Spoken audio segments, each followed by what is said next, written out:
Siguiente paso, declarar variables, funciones... mira, mejor copio y pego código GitHub. ¡Ay, por favor, que funcione, que funcione! ¡Ay, otra vez error, maldita sea! Han Solo enfadado parecer. Maestro Yoda, es que no hay manera de programar este kit Arduino. Arduino Kit, ¿para qué tú querer? Ay, para instalar un detector de humo en la cocina del halcón milenario. Que Chewbacca no para de liarla cada vez que fría una tortilla de patatas. Chewbacca, que te estés quieto, te he dicho. ¿Frustrado tú te sientes cuando en el entorno de desarrollo error aparece? Frustrado, cabreado, cago en la leche. Lado oscuro en ti yo ver. Si lado luminoso de la fuerza tú querer abrazar, la página programarfacil.com debes visitar. ¡Oh! ¡Programarfacil.com! ¡Es increíble, maestro! Artículos, tutoriales de Arduino, ESP8266, IoT, ¡wow! Y allí, al campus de Programar Fácil, tú podrás acceder. ¡Maestro! ¡Acabas de salvarme la vida!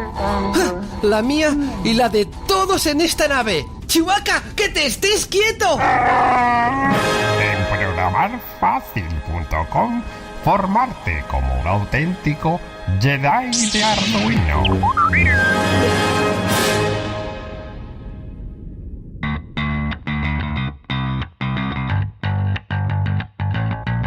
Bienvenidos a un nuevo capítulo de La Tecnología para Todos, el podcast de programarfacil.com.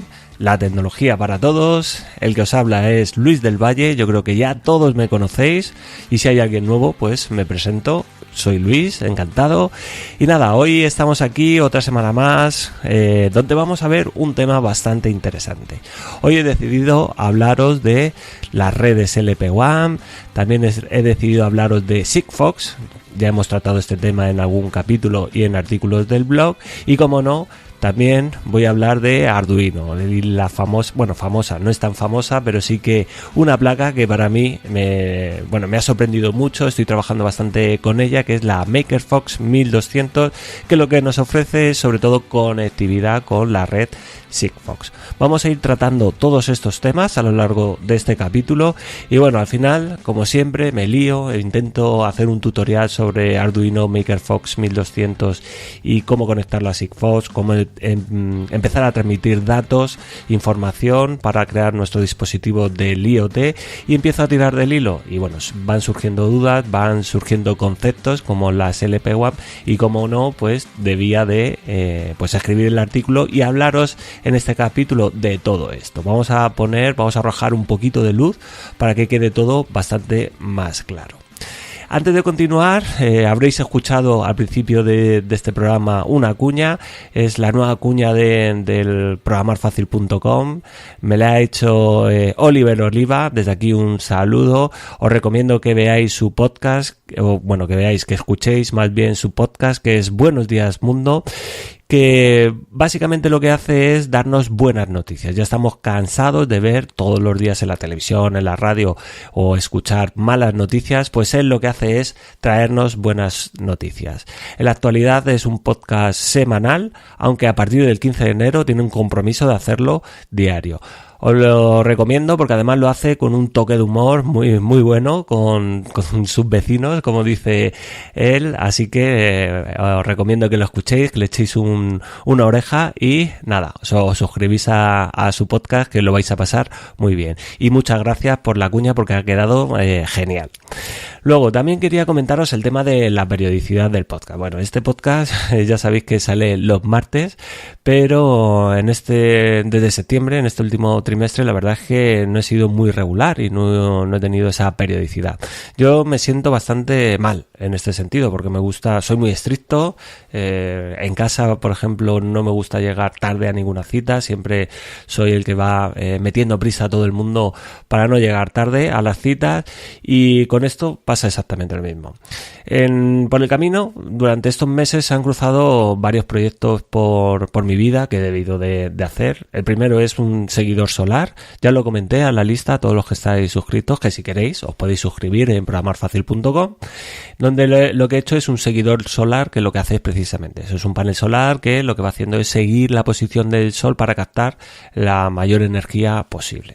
Pues bueno, se cruzó este proyecto por mi camino, he tenido que realizarlo y la verdad es que ha quedado muy bien y bueno, va a seguir evolucionando. De hecho, he conocido a unas personas en Villena que bueno, espero empezar a trabajar más con ellos, más asiduamente, porque están trabajando con bastantes proyectos del IoT, algo que, bueno, como vamos a hablar hoy, me encanta y me atrae mucho.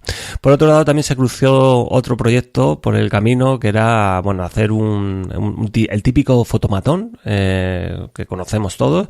Bueno, pues un fotomatón con una Raspberry Pi en el Museo de Alicante MUBAG, y esto pues también me ha quitado bastante tiempo. Todo esto lo que ha hecho es que se vaya retrasando tanto el contenido que voy publicando en el campus como el contenido que voy publicando en el podcast y en el blog, y espero que una vez que haya terminado quedarme tranquilo y bueno, seguir con esa periodicidad que lo que pretendo es cada 15 días, y en un futuro espero que esto sea cada semana, porque tengo muchas ganas de hablar con vosotros y de transmitir todo el conocimiento.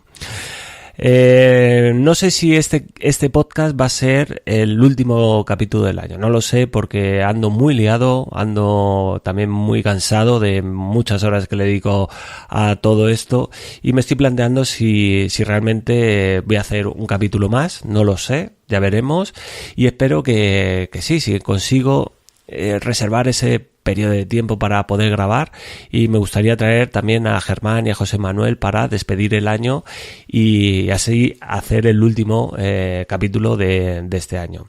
A partir de ahí, ya sea que haya un capítulo más o este sea el último, pues bueno, voy a tomarme el mes de enero de relax, entre comillas, con respecto al podcast, porque necesito imperiosamente terminar todo lo que tengo pendiente en el campus, que es un montón, y no llego, no me da la vida para más, y necesito ese mes o mes y medio, no sé, intentaré reducirlo lo máximo posible para que no me echéis de menos, porque sé que me vais a echar de menos, lo sé, y intentar reducirlo para que eso, poder terminar todo eso que tengo pendiente y así empezar con más fuerza y con más energía. Y eso sí, intentaré mantener la periodicidad. A mí me gusta publicar los martes e intentaré mantenerlo todos los martes. En principio cada 15 días, y en un futuro espero llegar a una vez a la semana.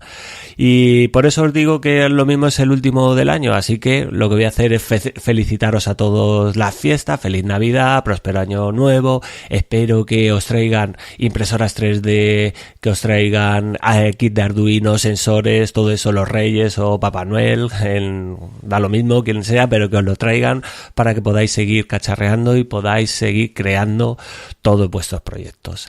Dicho todo esto, ahora sí, vamos a ir al lío, vamos a empezar a hablar de lo que son las redes LP1, vamos a ver un poquito de Sigfox, y también vamos a ver Arduino MakerFox 1200, las características y cómo integramos todo esto para crear nuestros dispositivos del IoT.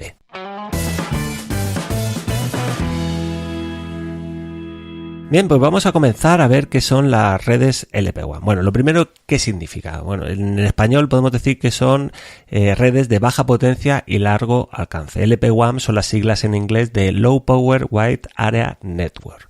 ¿Y qué son este tipo de redes? Bueno, pues ya sabes que a mí no me gusta hablar mucho con tecnicismos y me gusta aclararlo todo para que todo el mundo lo podamos entender. Entonces lo que voy a hacer es una analogía que he encontrado en internet, en un blog en inglés que se llama IoT for All, que además es IoT para todos. Pues bueno, la tecnología para todos, y aquí lo voy a aplicar. Y la verdad es que es una analogía muy buena para explicar cómo funcionan este tipo de redes. Vamos a ponernos en situación. Imaginamos que estamos en una fiesta donde hay un montón de gente y además la música está a tope. Tú has ido con un amigo a esa fiesta y de repente te das cuenta que es la hora de marcharte, y porque es muy tarde y tienes que avisar a tu amigo. amigo. Bueno, ¿cómo avisas a ese amigo? No vale utilizar el móvil, supongamos que tenemos un inhibidor de señal en esa fiesta y no podemos utilizar el móvil tampoco, puedes comunicarte con otro medio tecnológico. Entonces, ¿cómo lo hacemos? Bueno, pues existen diferentes posibilidades. La primera posibilidad que nos surge es pues gritar. Vamos a gritar, pues imagínate que estás en una lonja de pescado, pues vas a gritar igual, vas a pegar ahí un grito, José, vamos, que nos vamos ya para casa. Claro, ¿qué es lo que supone que tú tengas que pegar un grito? Pues bueno, dependiendo del ruido que haya en la fiesta, cuánta gente haya, pues tendrás que gritar más o menos. Esto lo que supone es que estamos utilizando mucha energía para transmitir ese mensaje. Pues con las máquinas sucede lo mismo. Al final, si queremos enviar información a una distancia muy grande, lo que tenemos que hacer es utilizar mucha energía. Por ejemplo, las comunicaciones satélites están a una larga distancia y utilizan mucha energía para transmitir la información. Pero ¿qué pasa si no tienes esa energía? Imagínate que vas a ir a la fiesta, pero estás constipado y no puedes gritar, tus pulmones no dan para más. Bueno, pues una solución para transmitir ese mensaje, para decirle a tu amigo que te quieres ir, es acercarte a él y decírselo. Bueno, si te acercas a tu amigo, ya no vas a necesitar tanta energía para transmitir el mensaje, pero sin embargo, si hablas más bajo, lo que estás haciendo es que no llegas a más gente, es decir, tu mensaje lo que hace es llegar a un rango más corto. Pues si traducimos todo esto a las máquinas, sucede exactamente lo mismo. Cuanta menos energía se utilice para transmitir un mensaje, esto lo que implica es que llega menos lejos. Un ejemplo puede ser las tecnologías Bluetooth o las tecnologías Wi-Fi. Hasta ahora hemos tenido estas dos situaciones. Por un lado, tenemos la situación donde queremos enviar a un mensaje a un amigo y estamos lejos y por lo tanto tenemos que pegar un grito muy fuerte y estamos consumiendo mucha energía, o podemos acercarnos a nuestro amigo y acortar esa distancia y así no utilizaremos tanta energía porque se lo vamos a susurrar al oído, pero el alcance es mucho más corto porque estamos utilizando menos energía. Pero ¿qué pasa si no puedes gritar y no puedes acercarte a tu amigo? ¿Hay alguna solución para enviar el mensaje a una larga distancia sin aumentar la energía? Bueno, pues aquí es donde entran las redes de baja potencia o largo alcance, que son las LPWAN. Si quieres avisar a tu amigo y no puedes gritar ni acercarte, a lo mejor puedes hacerlo haciendo una señal. Imagínate que con el dedo, con la mano, le estás indicando constantemente, oye, que nos vamos a la calle. Le indicas la puerta de salida o la salida. Con esto conseguimos dos cosas. Por un lado, apenas vamos a gastar energía, es decir, ya no estamos gritando y le estamos indicando con una señal lo que queremos que haga tu amigo. Y por otro lado, lo que estamos consiguiendo es transmitir esa información a un largo alcance. Las redes LPWAN utilizan el mismo sistema para enviar mensajes y lo que consiguen es un bajo consumo y además consiguen transmitir el mensaje muy lejos. Precisamente los dos principios en los que se basan las LPWAN son estos: un ancho de banda pequeño, que equivaldría a hacer señales en vez de a gritar o a dar un mensaje más amplio, y un consumo reducido. Lo que hacen este tipo de redes es reducir la tasa de bits que se envían y así reducen el ancho de banda. Estoy hablando de que envían en torno a 0,3 kilobytes por segundo a 50 kilobytes por segundo. Vamos a ver, para que nos pongamos en perspectiva. Si nos fijamos, por ejemplo, en el estándar 802.11 de Wi-Fi, este tiene una tasa más o menos de 54 megabytes por segundo, es decir, 54.000 kilobytes por segundo. El máximo de las LPWAN son 50 kilobytes por segundo. Estamos hablando que una red Wi-Fi va a transmitir 10.000 veces más información en un segundo que una red LPWAN. Eso se traduce en que los dispositivos que utilizan Wi-Fi, por ejemplo, consumen mucha más energía. Todo esto por los principios que hemos estado hablando antes. Tenemos que hacer la misma analogía que cuando queremos comunicarnos con nuestro amigo. ¿Y qué sucede si no estamos consumiendo tanta energía? Bueno, pues que el consumo es bastante más reducido que con otras tecnologías. Para que también os hagáis una idea, el alcance de este tipo de redes oscila entre 2 kilómetros y 1000 kilómetros. Yo creo que 1000 kilómetros es en el mejor de los casos y también depende de la tecnología que se esté utilizando. Sin embargo, las LPWAN pues tienen inconvenientes. Imagínate que haces la señal a tu amigo y que en ese momento tu amigo no te está mirando. Pues el mensaje se ha transmitido, pero no se recibe. ¿Cómo actuaríamos? Bueno, pues lo que haríamos es pues mandar varias veces el mensaje. Estaríamos constantemente indicando la puerta de salida para decirle que nos queremos ir. Pues lo mismo sucede con las LPWAN. Ya que en ocasiones puede que haya transmitido información, el mensaje, pero el receptor no lo reciba. La solución en estos casos pueden ser dos. Una, enviar varias veces el mensaje para que lo reciba el receptor, o tener un mensaje desde el receptor al transmisor de confirmación. Es decir, yo te envío un mensaje y cuando sepa que la has recibido me envías otro de respuesta diciendo, oye, que lo he recibido. Esto se llaman los ACK. Pero no solo es esto. Otro problema añadido a las redes LPWAN es su alta latencia. Cuando hablamos de latencia estamos hablando de retardo en la señal. Pues puede ser por diferentes motivos. Lo que se produce, eso sí, un amplio retardo, que es una amplia latencia, y esto puede pues llevarnos a problemas. Sin embargo, las LPWAN cumplen con las funciones requeridas para los dispositivos del IoT. Bueno, vamos a ponernos en perspectiva, vamos a ponernos en situación y piensa en el escenario que se crea, por ejemplo, en la industria 4.0 o en la agricultura inteligente, donde centenares o miles de sensores están distribuidos por un amplio área.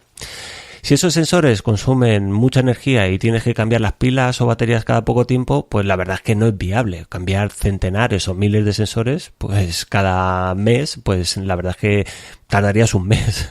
Estarías constantemente cambiando pilas. Puedes pensar que quizás con las tecnologías como GSM se solucione.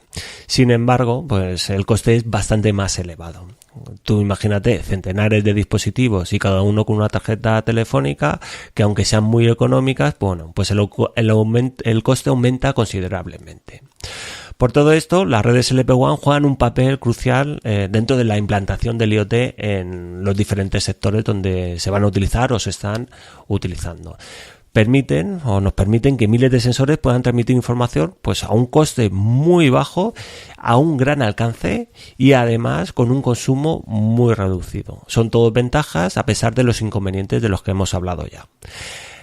Hay que tener claro una cosa, la LPWAN no es una tecnología única. Digamos que es un concepto tecnológico. El LPWAN es un grupo de varias tecnologías que utilizan frecuencias con licencia o sin licencia e incluye estándares patentados y abiertos. Y entre las tecnologías que se incluyen dentro del LPWAN está Sigfox. ¿Pero qué es Sigfox? Bueno, Sigfox tenemos que verlo como un operador de red, al igual que tenemos operadores móviles donde pues vamos a contratar nuestra tarifa para poder conectarnos a internet, hablar por teléfonos, enviar mensajes. Pues Sigfox es un operador que nos va a permitir transmitir información a través de una red LPWAN. Es de origen francés, creo que en el año 2009 se creó esta empresa. Y es una de las redes LPWAN con mayor despliegue en todo el mundo y opera además sobre la banda de frecuencia pública de 868 MHz, que esa es aquí en Europa, y en Estados Unidos son 902 MHz. Creo que el resto de América también tiene esta banda de frecuencia pública. La tecnología que hay por debajo de Sigfox se llama banda ultra estrecha o UNB, que viene del inglés de Ultra Narrow Band.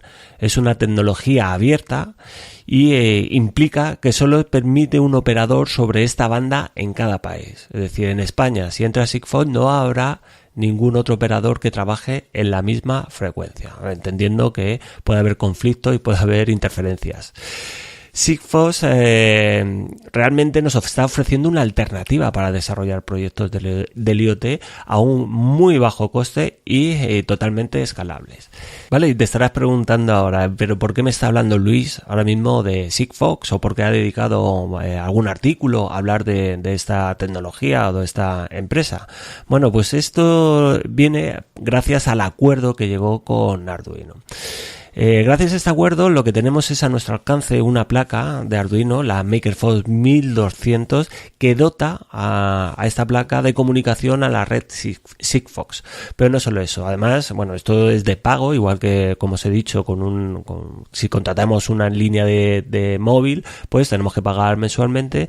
Pues si nosotros compramos esta placa, la Arduino MakerFox 1200, lo que incorpora es una suscripción a Sigfox durante un periodo de 2 años. Es más que suficiente para desarrollar nuestros proyectos, para testear nuestros prototipos o para lo que queramos. Las características principales que tiene esta suscripción son las siguientes, son muy importantes, tenemos que tenerlas en cuenta a la hora de enviar información a la plataforma. Bueno, lo primero es que se pueden enviar 140 mensajes al día, con un tamaño de cada mensaje de 12 bytes. Si hacéis la división 140 mensajes al día por entre 24 horas, sale más o menos a un mensaje cada 10 minutos. Además, si sumamos todos los kilobytes que vamos a enviar a lo largo del día, sale 1680 kilobytes por día, así que tenemos bastante información. Eso sí, tenemos que trabajar, como veremos más adelante, muy bien en los tipos de datos, adaptarlos utilizar tipos de datos adaptados al rango de valores que estamos midiendo con los sensores. La comunicación además puede ser bidireccional, al contrario de lo que podamos pensar. Muchas veces hemos creído que en este tipo de redes la comunicación es unidireccional, es decir, del transmisor al receptor. Sin embargo, Sigfox, por lo menos con la tecnología que utiliza, Ultra Narrowband, pues permite comunicación bidireccional. Aquí tenemos una restricción, y es que Sigfox solo ofrece 4 mensajes de bajada, es decir, desde el receptor al transmisor, de 8 bytes cada uno. Estos 4 mensajes son 4 mensajes al día. Algo muy importante dentro de los dispositivos del IoT es el alcance, es decir, hasta cuánto podemos llegar, qué distancia podemos llegar a transmitir un mensaje.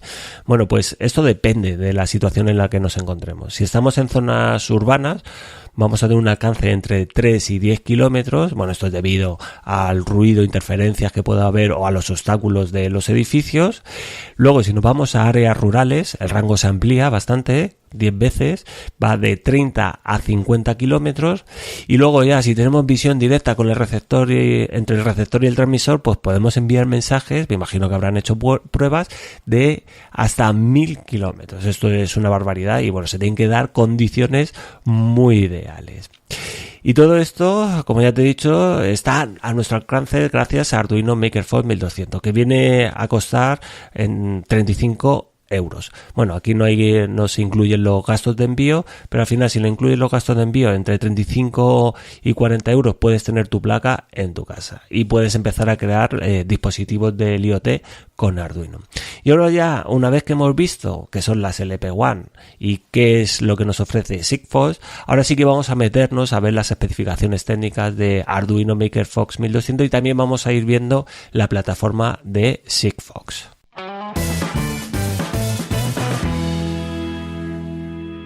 Antes de meternos de lleno con la programación o empezar a conectar pues todos los componentes y todas las placas, pues es importante conocer pues las características más importantes, las especificaciones técnicas de lo que tenemos entre manos. Y bueno, Arduino MakerFox 1200 es una placa que pertenece a la familia Maker de Arduino. Maker significa MKR, significa Maker, es una abreviatura y es una denominación que han puesto la gente de Arduino a un grupo de placas.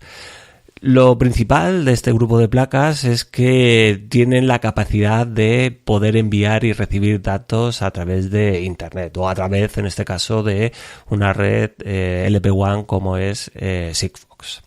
En concreto podemos encontrar 4. Está la Maker 1000, que ya hemos hablado en este programa, la MakerFox 1200, que también hemos hablado y vamos a volver a hablar hoy, y luego sacaron 2 placas nuevas que son la Maker One 1300, que permite conectividad con otra red LP1. Espero algún día poderle dedicar también un capítulo, que es LoRa, y luego tenemos la Maker GSM 1400, que utiliza la red GSM para transmitir información. Aunque todas ellas utilizan el mismo microcontrolador, cada una de ellas está destinada a comunicarse de una manera diferente, es decir, utilizan una tecnología diferente, pero el microcontrolador es el mismo. que es el SAMD21. Pero claro, ¿cómo hace esto? Bueno, yo no he profundizado en la Maker One 1300, que es de LoRa, y la Maker GSM 1400, que utiliza GSM, pero sí que la Maker 1000 y la Maker Fox 1200 las conozco bastante bien. Bueno, en estos casos lo que hacemos, o lo que hacen la gente de Arduino, es tener dos microcontroladores. Por un lado vamos a tener el SAMD21, que nos va a permitir pues tener acceso a los pines de este microcontrolador y donde vamos a cargar nuestros programas, y por otro lado tenemos otro chip, otro microcontrolador, otro SOC integrado dentro de la placa que nos va a permitir conectarnos con la red inalámbrica. En el caso, por ejemplo, de la Maker 1000, lo que utiliza es un SOC o un chip que se llama WinC 1500, que dota a la placa de conectividad Wi-Fi. En el caso de la Maker Fox 1200, lo que tenemos es por un lado el ATSAM de 21, que es común en todas las placas de la misma familia, y luego tenemos un chip, un SOC, vamos a llamarlo SOC, así nos aclaramos todo. Ya os he hablado de lo que es SOC, System on a Chip o Chip en Sistema, que es el LATA 8520, y este es el que va a permitir conectarnos a la red de Sigfox. Y todo esto, como ya os he dicho, es con un precio bastante reducido, que son 35 euros. Al final, bueno, también estamos acostumbrados a meternos en AliExpress, por ejemplo, donde encontramos placas muy económicas a un precio prácticamente ridículo, que muchas veces piensa que cómo puede ser rentable todo eso. Y claro, cuando nosotros estamos hablando de 35 euros comparando con placas que a lo mejor nos va a costar en torno a euros o 5 euros, o por ejemplo en los ESP, bueno, pues la verdad es que no solo estamos comprando la placa, también estamos comprando una suscripción durante 2 años a la plataforma de Sigfox, así que es bastante interesante para empezar a prototipar nuestros dispositivos del IoT. Ahora lo que vamos a ver es el microcontrolador SAMD21, que al final es lo que nos va a dar o lo que nos va a decir cómo tenemos que trabajar con esta placa, porque es con la que vamos a tener la interfaz de comunicarnos a través del IDE de Arduino y vamos a cargar nuestros programas. Lo primero es recurrir, como siempre, a la hoja de características técnicas. En las notas de este capítulo os dejo 2 enlaces. Hay una hoja de características técnicas reducida y otra más ampliada. Este microcontrolador pertenece a una familia de microcontroladores de Atmel que se llaman Smart SAMD21 y es una gama que consume muy poco. Ya lo veremos a lo largo de este capítulo. Hay diferentes versiones de este microcontrolador. El que utiliza la familia Maker es el ATSAM D21G y son las características técnicas de este microcontrolador las que vamos a ir viendo a continuación. Lo primero que tenemos que decir es que, o lo que tengo que decir es que utiliza una arquitectura de 32 bits. ¿Esto qué quiere decir? Bueno, pues que va a poder realizar operaciones con números de 32 bits. Por ejemplo, el Arduino Uno tiene el ATmega 328, tiene una arquitectura de 8 bits. Pues la comparación, pues a veces ofende, de 32 bits a 8 bits, aunque se siguen utilizando bastante el tema de 8 bits. Esto no quiere decir que no podamos hacer operaciones con números con más bits. Lo que pasa es que cuando tenemos un número con más bits, de 32 o de 8 bits, en el caso de Arduino Uno, pues lo que va a hacer es partirlo y va a hacer la operación en diferentes pasos. La velocidad del reloj, 48 MHz, es decir, 48 millones de instrucciones por segundo puede ejecutar. Vuelvo a repetir, como en el capítulo donde hablaba del curso de Arduino, esto no quiere decir que sean 48 millones de instrucciones, de líneas de código que va a ejecutar por segundo. Cada línea de código se puede dividir en una o varias instrucciones. Si lo comparamos con Arduino Uno, pues es más del doble, porque trabaja a 20 MHz, el microcontrolador de esta placa. Tiene una memoria flash de 256 kilobytes, más que suficiente. Las pruebas que he podido hacer yo en un sketch vacío para Arduino Maker Fox 1200 son de 9 kilobytes, así que tenemos bastante espacio para almacenar nuestros programas. Una SRAM de 32 kilobytes, esto va a ser importante a la hora de declarar variables y almacenar sus valores. Una EEPROM de 0 kilobytes, es decir, no tiene EEPROM. La familia Maker de Arduino no tiene EEPROM, pero bueno, esto no es ningún problema. Hay una librería, por ejemplo, que se llama Flash Storage, que nos permite simular una EEPROM. Así que en este sentido no vamos a tener ningún tipo de problema. Permite comunicación o tiene el protocolo de comunicación UART, SPI y 2C. Tiene 48 pines, de los cuales 38 son GPIO, es decir, pines de entrada y salida, aunque como veremos más adelante, cuando veamos la placa, pues no se utilizan todos. Algunos se utilizan internamente, por ejemplo, para comunicar los dos módulos, el SAMD21 y el ATA8520. De los cuales, de esos 38 GPIO, tiene 28 digitales y 10 analógicos. Algo muy interesante, tiene un ADC, es decir, un conversor analógico digital, que puede funcionar a diferentes resoluciones. Puede funcionar a 8 bits, a 10 bits y a 12 bits.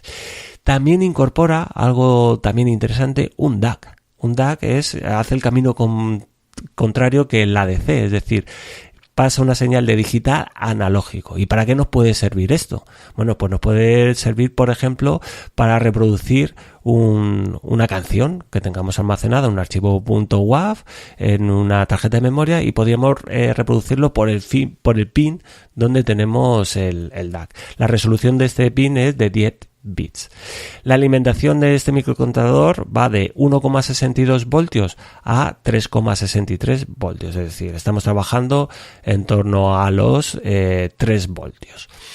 Luego, esto es con respecto a las características técnicas con respecto al SAMD21. Ahora os voy a hablar un poco por encima del ATA8520, que es el que nos va a permitir comunicarnos con la red Sigfox. Este módulo, la característica que tiene es que transmite con radiofrecuencia en la banda de frecuencias de Sigfox, que son 868 MHz a 868,6 MHz. Bueno, en este caso, como estamos en Europa, tenemos que trabajar sobre esta frecuencia. Si estamos en América, ya sea en Norteamérica o en Sudamérica, pues seguramente haya un microcontrolador o estén vendiendo placas MakerFox 1200 con otro tipo de chip que soporte la frecuencia con la que se trabaja allí. Algo interesante de este shock, de este chip, es que viene dentro incorporado un sensor de temperatura, el AT60TS75A, que mide un rango de temperaturas entre menos 55 grados y 125 grados y tiene una precisión entre más menos 0,5 grados y más menos 2 grados Celsius.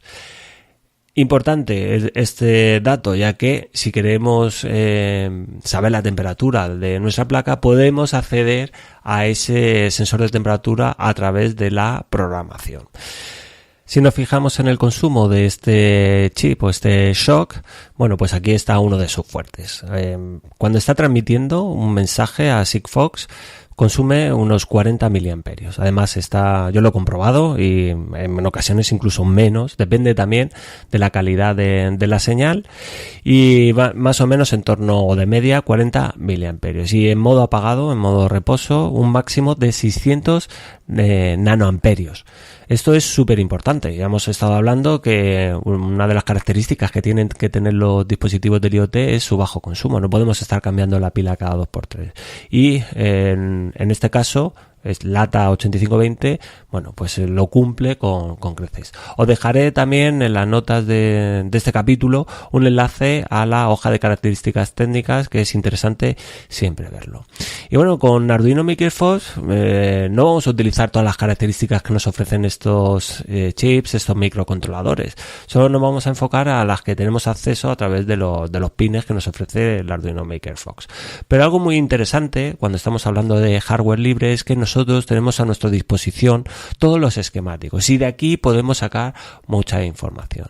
De hecho, lo que voy a hacer ahora pues es hablaros de la placa, qué ventajas o qué pines tenemos acceso, ya que te he dicho que no tenemos acceso a todos los pines, ya que se utilizan internamente para otras funciones, y es lo que vamos a ver aquí. Lo primero, vamos a hablar de los pines digitales. Tenemos 15 pines digitales que van numerados del 0 al 14. Suficientes para empezar a trabajar. También tenemos que ser conscientes que cuando estamos haciendo un dispositivo del IoT, sobre todo, no tenemos que conectar ahí 80 sensores. Necesitamos utilizar una placa para 1 o 2 sensores, sobre todo por el tema del consumo. Si lo que queremos es que consuma poco, pues no podemos estar conectando un montón de sensores. Luego también cabe destacar con respecto a los pines digitales que esta placa funciona a 3,3 voltios, es decir, los niveles lógicos van a ser 3,3 voltios. Lo que viene a decir es que cuando nosotros tenemos un estado alto en un pin digital será 3,3 voltios y cuando tengamos un estado bajo en un pin digital tendremos 0 voltios. También os voy a recordar que en la medida de lo posible no tenemos que utilizar los pines que se utilizan para la comunicación o el protocolo de comunicación UART, para el puerto serie, que en este caso son el 13 y el 14. Y como todas las placas, como nos tiene acostumbrado Arduino, todas las placas vienen con un LED integrado, en este caso es verde, y bueno, si no recuerdo mal, todos son verdes. En este caso lo tenemos conectado no al pin número 13 como en Arduino 1, sino al pin digital número 6. Aviso a navegantes. Estamos acostumbrados a trabajar con placas como Arduino 1. Debe llevar mucho cuidado con esta placa. Ya te he dicho que funcionan a 3,3 voltios. ¿Qué sucede si metemos un voltaje de más? O sea, en este caso de 5 voltios. Pues que nos podemos cargar la placa. Sin embargo, nosotros podemos comunicarnos con otras placas que funcionen a 5 voltios. Lo que no podemos hacer es recibir, pero sí que transmitir porque lo van a entender. Así que mucho ojo a la hora de conectar diferentes componentes o diferentes placas a la Makerphone 1200. Vamos a pasar a los pines analógicos. Nos van a permitir medir una señal analógica. Ya te he dicho, bueno, como estamos trabajando con el mismo microcontrolador SAMD21, heredamos esas características técnicas y vamos a tener un ADC que nos va a permitir trabajar en 3 resoluciones. Son 8 bits, 10 bits y 12 bits. Vamos a tener a nuestro alcance 7 pines analógicos. Si no recuerdo mal, el SAMD21 tenía 10 pines analógicos, pues de esos 10 solo vamos a poder utilizar 7 pines analógicos. Como ya te he dicho, la resolución es totalmente configurable. Para que os hagáis una idea, con 8 bits lo que vamos a hacer es partir los 3,3 voltios. Te vuelvo a recordar que esta placa trabaja a 3,3 voltios. Vamos a poderlo dividir en 255 trozos. Luego, si trabajamos a 10 bits, que es como trabajamos con Arduino 1, son los 1024 valores posibles. Perdón, he dicho 8 bits 255, van de 0 a 255, son 256 valores posibles. En 10 bits va de 0 a 1023, serían 1024 valores posibles, que es con lo que hemos estado trabajando con Arduino 1, y luego aumentamos esa resolución para tener más precisión, por ejemplo, y subimos a 12 bits y trabajamos con un mínimo de 0 y un máximo de 4095, que serían 4096 valores posibles. Y como te he dicho también, tenemos acceso a un DAC, que es un conversor digital analógico que va en el pin A0. Lo podemos conectar, pues ahí por ejemplo podemos conectar un altavoz y nos permitiría reproducir pues música a través de ese pin analógico. Como no, también tiene pines PWM, en concreto tiene 12 pines. También tenemos los pines de interrupciones externas, que son 8 pines para interrupciones. Tenemos acceso al bus SPI, a la comunicación SPI, al protocolo de comunicación SPI, que es la interfaz de periféricos serie o bus SPI, que viene del inglés Serial Peripheral Interface. No he hablado en este programa sobre este tipo de comunicación, ya lo haré más adelante, a la que dedicaré como siempre pues un capítulo y un artículo muy extenso explicando cómo funciona este bus de comunicación. También al bus I2C, el cual sí que he hablado, y luego también tenemos UART. UART es la comunicación serie tal cual, y para ello utiliza pues el pin 13 para RX y el 14 para TX.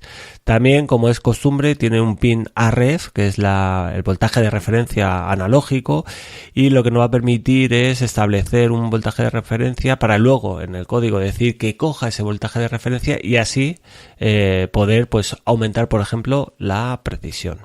También tenemos un pin reset, que si lo ponemos abajo, pues al final lo que conseguimos es resetear, y se utiliza sobre todo para cuando no tenemos acceso al típico botón reset que tienen todas las placas, pues nosotros conseguimos sacar un pulsador con una resistencia, por ejemplo, pull down, pull up, que siempre está a 5 y luego cuando le pusemos que baje a 0 y se resetearía la placa.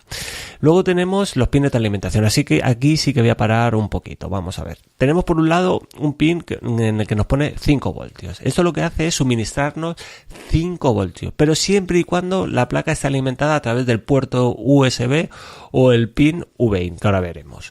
Bueno, esto es muy importante. Muchos de los sensores con los que trabajamos, cada vez menos, porque estamos viendo cada vez más sensores que trabajan a 3 voltios, pues trabajan a 5 voltios. Se me viene a la mente, por ejemplo, el sensor de ultrasonidos, que nunca me acuerdo cómo se llama, el HCSR04, creo que es así. Este sensor trabaja con 5 voltios. ¿Qué es lo que sucede? Nosotros, si queremos conectar este sensor, va a funcionar perfecto cuando estamos prototipando o cuando estamos programando, pero cuando lo vamos a alimentar con baterías o con pilas, pues va a dejar de funcionar, porque ya por ese pin ya no va a transmitir 5 voltios, sino que va a transmitir 3 voltios. Así que mucho ojo. Algo importante, cuando estamos alimentando por USB, automáticamente el voltaje que tengamos en el USB va a ser el que tengamos en los 5 voltios. Si por ejemplo en el USB tenemos 5,6 voltios, pues en el pin de 5 voltios vamos a tener 5,6 voltios. Muy a tener en cuenta para no llevarnos ningún susto. Luego está el otro pin, el V-in. El V-in lo que nos va a permitir es alimentar a la placa de una manera especial. Es como si lo alimentáramos por el USB, pero en este caso a través de un pin. Nos va a permitir alimentarlo con entre 5 voltios y 6 voltios. Algo a tener en cuenta cuando estamos alimentando tanto por V-in como por el pin USB, el puerto USB. En esta placa, como vemos ahora también más adelante, tiene un LED naranja de alimentación, que es como un chivato que nos está diciendo que si se está o no se está alimentando. Este LED solo se enciende cuando alimentamos por V-in o por el puerto USB. El problema que tenemos si lo alimentamos por V-in con una batería que sea de 5 voltios, por ejemplo, pues que este LED se va a mantener encendido, no hay manera de apagarlo, y eso lo que nos va a llevar es que va a consumir bastante más, incluso más que el propio módulo de Sigfox, así que tenerlo en cuenta si vais a alimentar por V-in. Totalmente desaconsejable cuando lo vamos a llevar de manera autónoma y lo vamos a instalar por ahí. Luego tenemos el pin VCC. VCC lo que nos hace es suministrarnos un voltaje de 3,3 voltios y esto lo hace a través de un regulador de voltaje. Si lo alimentamos por el puerto USB por V-in, aquí siempre vamos a tener los 3,3 voltios. Para eso tenemos el regulador de voltaje que lo que va a hacer es bajar ese voltaje y poder alimentar pues sensores o otros dispositivos con 3,3 voltios. Aquí también se nos iría bastante energía, es decir, el regulador, si tenemos 5 voltios, estamos alimentando con 5 voltios y ahí sacamos 3,3 voltios, de 3,3 a 5 voltios, ¿qué sucede con eso? Bueno, pues eso se disipa y eso se pierde y por lo tanto estamos consumiendo más o menos, pero seguimos consumiendo y tenemos que ser muy estrictos en cuanto al ahorro de energía. Y por último tenemos un único pin de GND, que bueno, que es la toma de tierra, será nuestra referencia 0 voltios de nuestro circuito.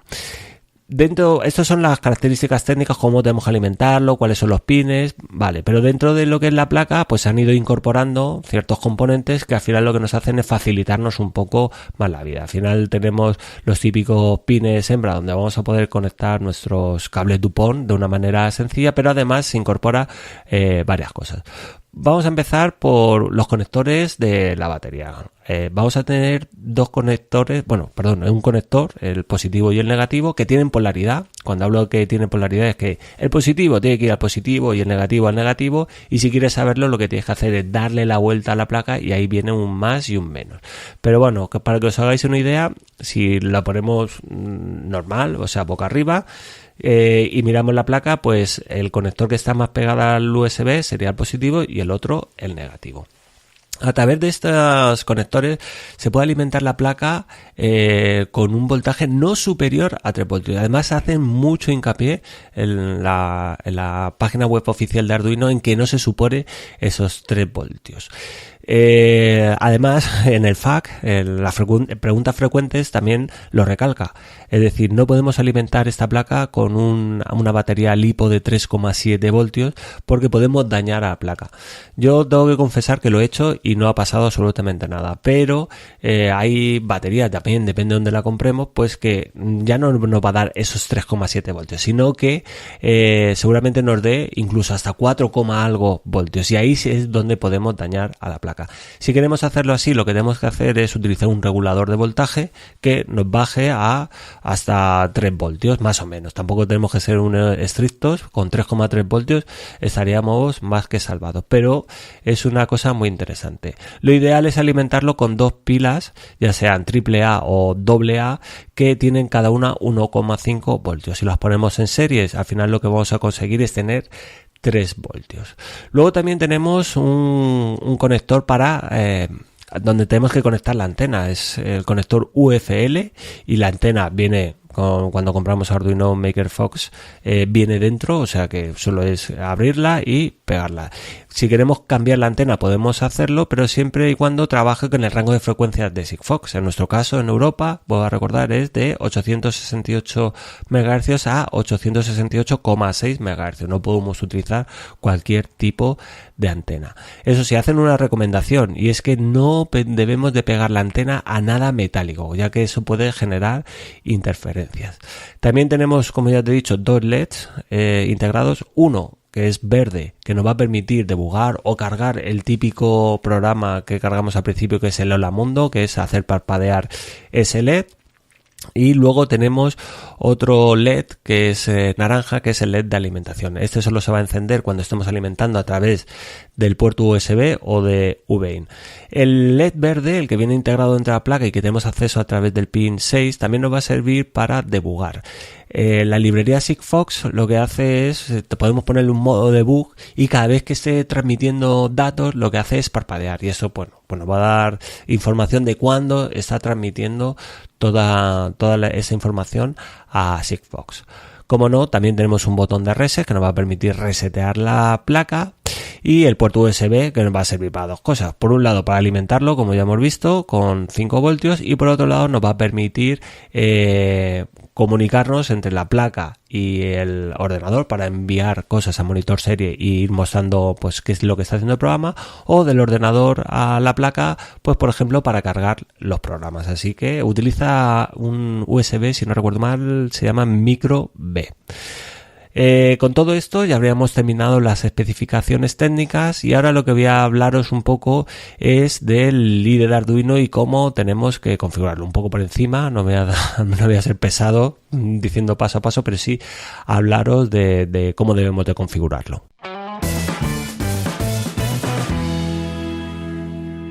Para configurar el IDE o entorno de desarrollo Arduino es súper sencillo. Lo único que tenemos que ir es al gestor de tarjetas. Ahí en el campo de búsqueda ponemos MakerFox 1200, y lo que tenemos que añadir es el driver de Arduino SAM Board, que nos va a permitir pues trabajar con toda, ya no solo con MakerFox 1200, sino con toda la gama Maker de Arduino. Es súper sencillo. Y una vez que lo instalamos ya estaríamos listos, y ya podemos trabajar con nuestra MakerFox como si fuera un Arduino normal, sin conectividad. De momento ahora veremos lo que tenemos que hacer para comunicarnos. Una vez que hagamos esto, podemos cargar el típico Blink, es decir, el Hola Mundo de la programación de electrónica, y ver cómo parpadea el LED.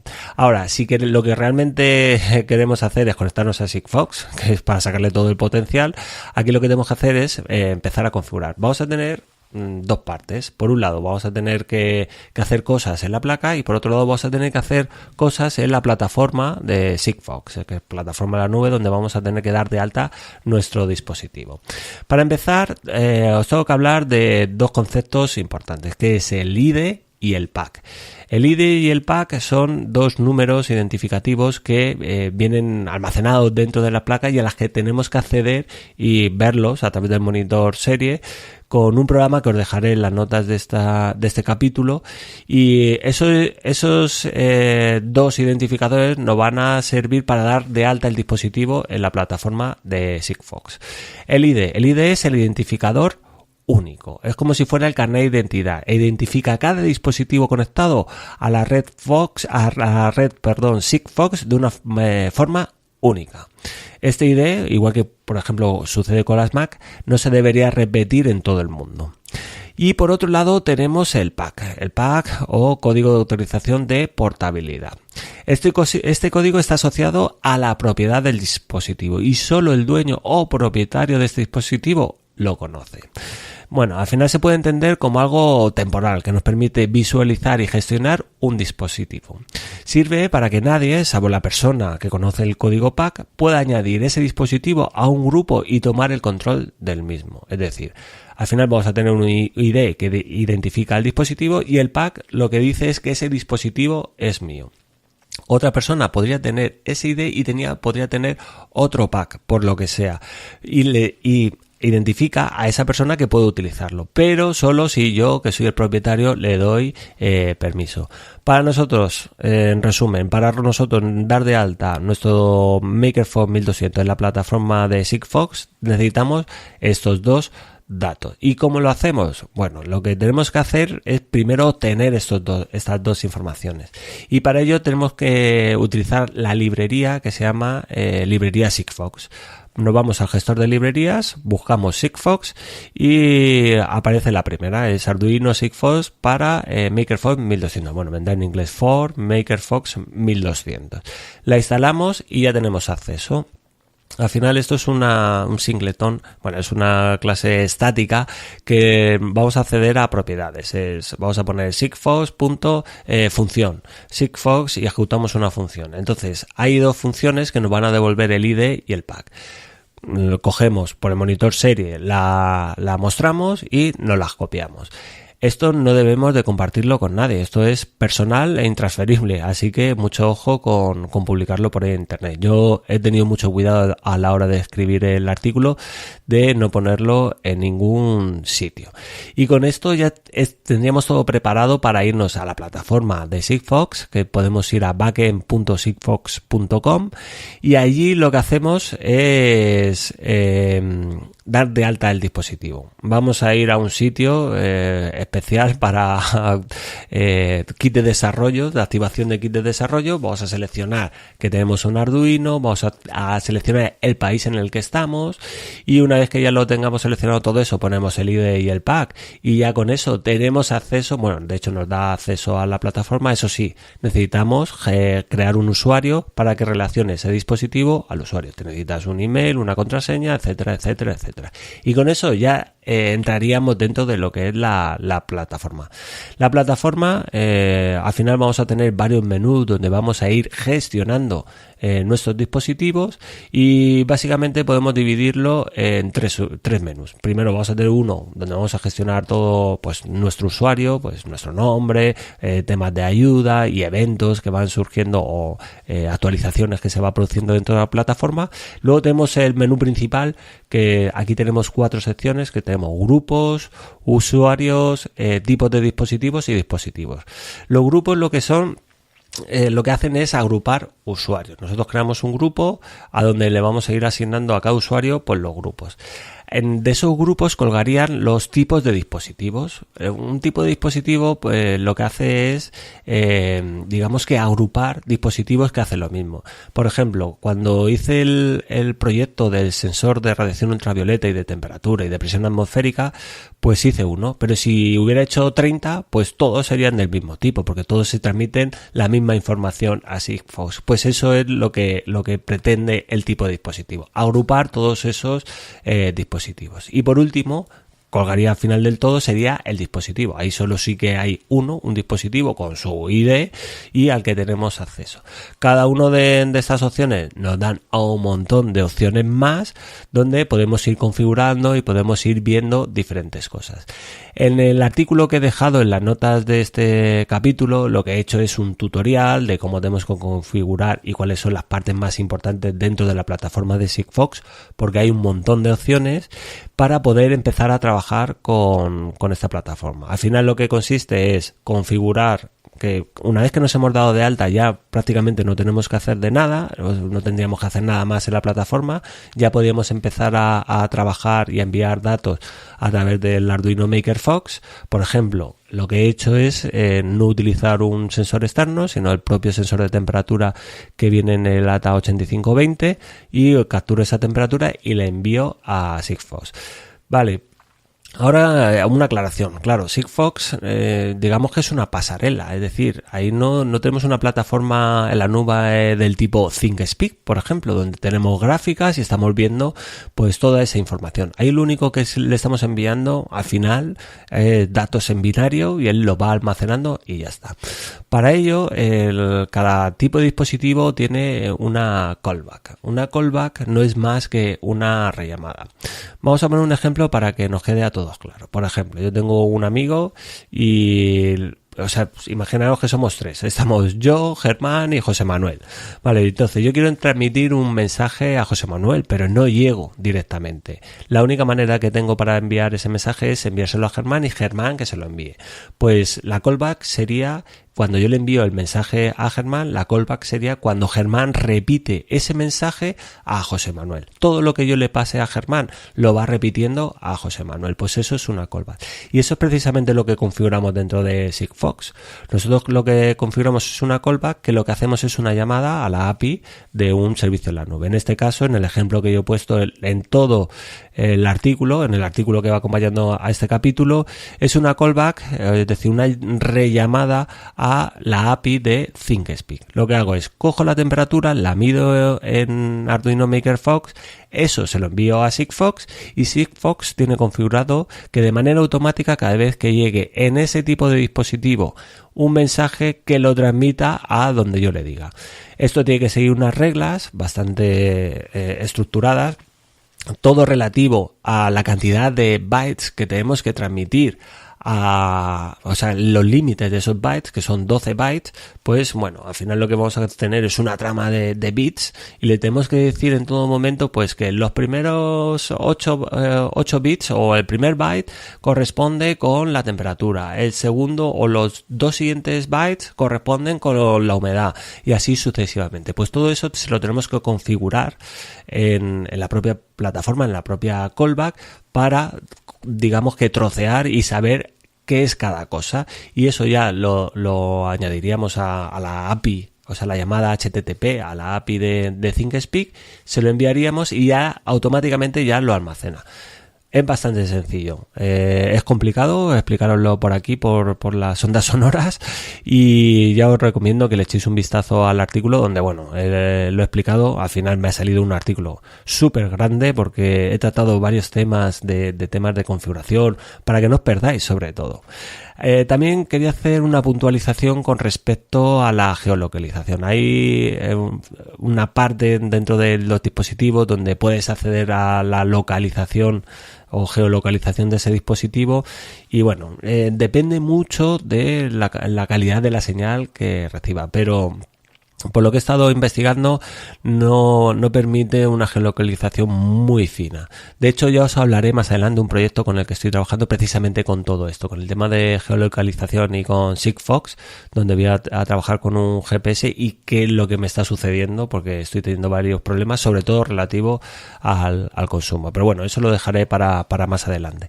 Pero lo que vengo a decir es que no podemos confiar en la geolocalización de Sigfox si queremos un ajuste fino. Ahora, si queremos un ajuste grueso, te estamos hablando de bastantes decenas de kilómetros, pues sí, nos va a dar una ubicación de la ciudad en la que se encuentra y ya está, no nada más.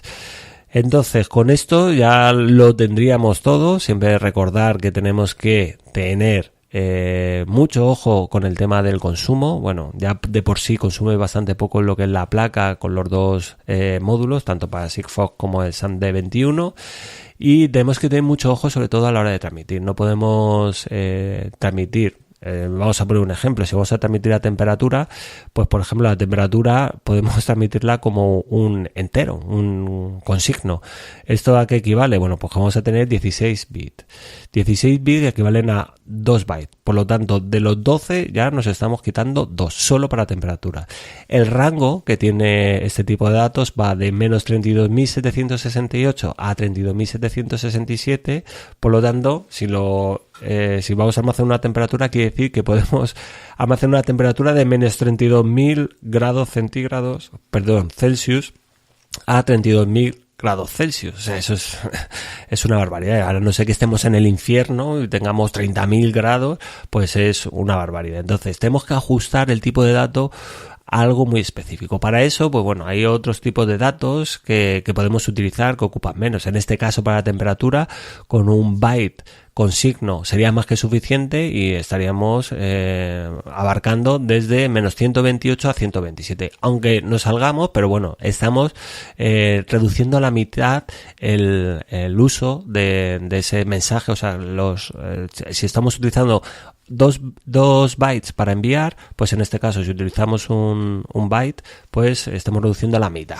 Así que es muy importante trabajar con todo el tema de datos y ajustarnos al mayor rango posible o al menor rango posible para transmitir esa información.